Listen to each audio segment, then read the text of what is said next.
Ustedes presentaron una denuncia sobre la Clementina, ¿en qué sentido? En la Fiscalía, sobre todo lo que está ocurriendo y se está diciendo a estas alturas por parte de algunos funcionarios del gobierno. La denuncia fue presentada en la Fiscalía por la Comisión Anticorrupción Núcleo de los Ríos. Es un tema anterior de tal manera. Ojalá se haga la investigación pertinente y se presente en la Fiscalía en la provincia de Los Ríos. Exactamente. Claro, porque una cosa puede ser lo que la administración y lo que, digamos, los directivos de la cooperativa puedan decir, pero otra cosa puede ser lo que realmente está sucediendo. Y hay un tema de fondo, que es lo que acabo de mencionar en la entrevista anterior. Hay un crédito que no ha sido pagado. Es dinero público de la Corporación Financiera Nacional que nadie se preocupa por cobrar y por ver cuál es la situación, por qué no pueden pagar, qué es lo que está sucediendo y cómo es que la administración tiene una situación económica maravillosa y tenemos una situación realmente deplorable de los trabajadores, deplorable en el sentido de que su situación, digamos, económica de pobreza no se ve que ha mejorado. Por lo menos eso es lo que se conoce de lo que la información que sale de la misma Clementina. Veamos en qué consiste y en qué queda esta denuncia que se ha puesto. Y precisamente para eso queríamos conversar con usted, Germán, porque quisiéramos hacer una revista rápida, ¿no? Una pasada rápida de cuáles son los casos de corrupción que han avanzado y en los que se ha visto evolución, en los que han sembrado como por lo menos una esperanza de que en algún momento aquí se va a poder recuperar la plata que se robaron, y cuáles son los casos que han quedado de lado y por qué. Digamos, analicemos las circunstancias de por qué quedarían un poco de lado. Yo creo que en el país hay un saldo rojo por parte de las entidades de control, de fiscalización del Estado ecuatoriano respecto de la investigación sobre las denuncias que hemos presentado.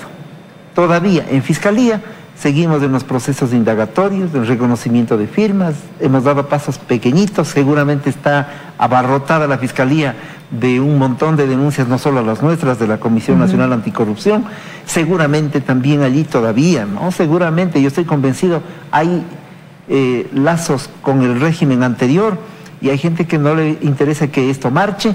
Esto por un lado. En la Asamblea Nacional no ocurre nada, ese es un organismo silente frente a la corrupción, absolutamente. Y en materia del espacio jurisdiccional, los cambios, la evaluación todavía no han posibilitado el que se actúen en forma rápida. En Contraloría hemos avanzado en algunos temas respecto. ¿Podemos mencionar cuáles son los casos que le preocupan? Claro, Manduriaco el primerito, con el que Odebrecht volvió al país. Entre paréntesis, Odebrecht ahora pide que el Estado ecuatoriano le pague una deuda. Es decir, estamos en un país del cinismo total, en donde la empresa que no solamente debe devolver recursos, ahora pide recursos al Estado ecuatoriano. Decía Manduriaco, Caminosca, el tema de los helicópteros DRU, la refinería del Pacífico, la existencia de un montón de empresas fantasma que facturaban al régimen en su momento determinado. Estoy hablando de 5 para avanzar. El tema que hemos presentado en el último periodo vinculado a la seguridad social, pero al manejo de 2 ministras, la ministra Guevara y la ministra Verónica Espinosa, 2016-2018, venta de medicamentos, de insumos en toda la red pública. Hemos avanzado allí vía Contraloría, que es importante. Pero si usted me pide un balance en términos generales, esto del debe y el haber, yo digo que en el debe se inclina la balanza porque no ha habido un proceso rápido y ágil. Y a veces tengo la impresión, de que, no me refiero al último caso que usted estaba conversando hoy con los funcionarios de gobierno, sino en términos generales, se tratan temas como que, siendo importantes, tapan al gran conflicto. El tema Odebrecht está comenzando otra vez a volverse silente, tan silente que hubo el descaro de pedirnos que volvamos a entregar dinero para seguir hablando. Aquí no se puede ni hablar ya con esta gente. 6.000 millones de dólares en construcciones en el Ecuador. De ellos, 1.000 millones de sobreprecio. De esto, 500 millones en coimas. ¿Qué podemos hacer frente a Odebrecht? Recuperación de recursos, no hemos avanzado en aquello. Es decir, hay un déficit, mientras evidentemente algunas acciones de farándula político-electoral, que es lo que me preocupa, comienzan a darse. Farándula político-electoral. ¿Cómo qué, por ejemplo? Entonces hay un montón de denuncias pequeñitas aquí y allá de alguna gente que comienza a hacer el proceso. Que quiere pescar en río revuelto. Sí. Y esto creo que es grave. Pero también por otro lado, después de 10 años de inacción en la Fiscalía General del Estado, al mando del señor Chiriboga, que ayer le pregunté a la fiscal qué ha pasado con él, porque es el rey de la vista gorda. Es decir, tenemos un ex vicepresidente preso, hay una banda de corruptos. El vicepresidente preso por tener malas compañías, no por peculado. Por asociación ilícita, él tenía que estar preso por peculado. Expresión de un sentimiento no solo de la comisión sino de los ciudadanos, en el sentido de que quisiéramos que las cosas fuesen de mejor manera, que la corruptela de la década pasada, que fue feriarse el país asaltándole en 45.000 millones de dólares, estuviesen todos ya sancionados, ¿cierto? Hay ese espíritu y a veces ese desengaño frente a las circunstancias. Pero no podemos negar, evidentemente, que en Contraloría, que en Fiscalía se han dado algunos pasos, pero todavía siguen siendo insuficientes. Pero sí convendrá usted conmigo que en la Asamblea Nacional no han sido capaces de dar un paso de fiscalización en serio, que no sea el sainete. ¿Y sabe por qué? Porque también en la Asamblea Nacional están allí algunos elementos vinculados a lo que significa el poder económico del país, sobre todo del poder económico, para efectos precisamente de los niveles de corruptela.